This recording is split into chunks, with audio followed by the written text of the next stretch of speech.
What happens when your greatest mistake leads you to a life you never expected? Charlie was the happiest man alive with the crappiest family. He loved roaming the streets of New York, trying to be closer to the bright lights, hoping one day he would make it. He had a dream to share his voice with the world, but his stepfather made it almost impossible for him to realize that dream. But nothing ever stopped Charlie. He sang on the streets of New York, making pennies on the dollar, just to buy back his mom's piano, which his stepfather sold. At his rate of payment, he was going to have the piano in 10 years. But as he sang, he met a man who was going to change his life forever, and he did not even know it. The man was a record producer for Majesty Records, owned by Reginald, who had an amazing daughter named Kadee. Kadee was the most successful musician in New York, but she could not be far from happy. Two lives, different worlds, and yet somehow they met in the most unexpected way.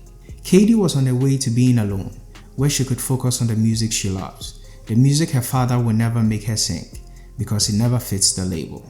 And Charlie was on his way to sign up to be a janitor at Majesty Records to make more money for his mom's piano. Well, not exactly. He was on his way to deliver a CD made by his stepbrothers for the Majesty Records talent competition. His brothers were the most terrible musicians alive, but their father believed in them. Charlie starts his dusty cleaning job and stumbles upon a microphone. He was in a room all alone, at least he thought he was, but in the next room was Shawn, the only man who ever believed in him. At first, he was flustered and wondered who was abusing his studio equipment, but he listened and decided to engage. That is when he realized how talented Charlie was. Charlie just claimed to be messing around, but Shawn was intrigued and wanted to help him record his songs. Somehow, Charlie's rag was taking him into rooms he never expected to be. He found Reginald's office, and all he could do was admire Kadee, but his admiration was short-lived when Kadee walked in with his girls. They called him a liar, and rightly so he was, but he had to leave when Kadee's boyfriend came through. Kadee picked up the image he was holding and smiled. After this meetup, they built a bond. He always found a way to make her laugh, and Kadee could not help but wonder who Charlie was. She followed Charlie once after work to see what he was all about. They talked about each other, mainly about dead moms, and they sang beautifully in a pawn shop for no reason. Charlie realized Kadee had more depth than she did in her music videos as he read some of the lyrics she had written. Kadee struggled expressing herself, and Charlie helped her in a way she never expected. For the first time, she was singing her own songs that had meaning to her, and the world was dancing, not knowing her true identity. She decided to pay him back with a ticket to a Majesty Records show, but before he could thank her, the world figured out who she was. Charlie went back home that night. He had a strict curfew by his stepfather to be at home before 12 a.m. and because he was close to his tardiness, he used the washroom, but his father was waiting patiently. Charlie was early. It was 58 seconds before 12 a.m. and so now he had to find a different way to make his life miserable. He found Kadee's ticket and stole it from him. Their demo CD was rejected by Majesty Records, and he believed this was their opportunity to show them what they were missing. Charlie was left frustrated, but Martha believed in the dream. Martha was the wife of Diego, two employees that worked in the restaurant owned by his stepfather, and they loved Charlie. They were seemingly cut from the same cloth, which was the same cloth she used to make Charlie a dress for the masquerade ball at Majesty Records. Charlie had given up. He had no plans of going, but with the help of Diego and Martha, he had a dress and transportation. Charlie arrived at the ball without a ticket. He had to find a way to get in, and it turns out a lame excuse works just fine.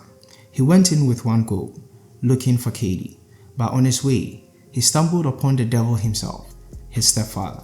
Arthur had an inkling about him and followed, but he lost him and found the woman he's been pining after. Alone she was, on the dance floor, and Charlie confidently stepped in. They talked while they danced, and Kadee felt like this stranger understood her, and she was right. The main event fell through, which made Reginald infuriated. The Android brothers thought it was the best time to showcase their skills, but all they did was clap like Magic City, with boos all over. Shawn looked upon this horrendous performance and pushed Charlie to go on stage. He was scared of his stepfather, but Shawn told him no one would know it's him. Charlie shut down the ball, leaving everyone wanting more, but the show had come to an end because his family was leaving and this dream night had to end for reality to kick in. Kadee wanted to know about this man who stole the night and followed him, and she definitely learned more than she wanted to, while her boyfriend walked in right after. Kadee was in search of this amazing kisser, maybe more because of his terrific singing. Somehow, Charlie dropped the CD while he ran away, and Kadee listened to it relentlessly, trying to convince his father to sign him. Kadee went to the one person she believed will help him, no matter what, Charlie. She told him all about Rags, and he acted thrilled, like he did not know who he was. Kadee asked him why he missed the show, and he lied about what happened that night, but that night was more interesting than the story he told. I mean, he came back swinging. Arthur arrived with his sons and wanted to check in on Charlie. Charlie was screaming for his life behind a window, asking Martha for help. Martha tried to stop Arthur as much as she could, but when she couldn't, she yelled her husband's name, a more effective solution. Diego stalled as much as he could, watching Charlie climb the pipes, but Arthur's patience ran out. By the time he got to his room, he was just fine. What a night. Back to the present. Kadee was hoping Charlie would help her find Rags, and he was more than happy to do so. They created an audition for Rags, hoping he would reveal his identity, but these auditions were getting out of hand. I mean, you could feel the boredom in the room, but Kadee did not want to give up. She stood up to sing one of Rags' songs, and out of nowhere came Andrew. Kadee found him questionable.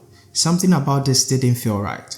But before Arthur locked up Charlie to introduce Andrew to the world as Rags, he had a conversation with Kadee and repeated a statement he made at the masquerade ball. Charlie came out as Rags was being introduced to the world, and Arthur could not be more annoying. Charlie decided to leave. He had nothing left in New York. But before he left, Kadee asked him to stay so that she could introduce Rags, and out of nowhere, Kadee mentions his name.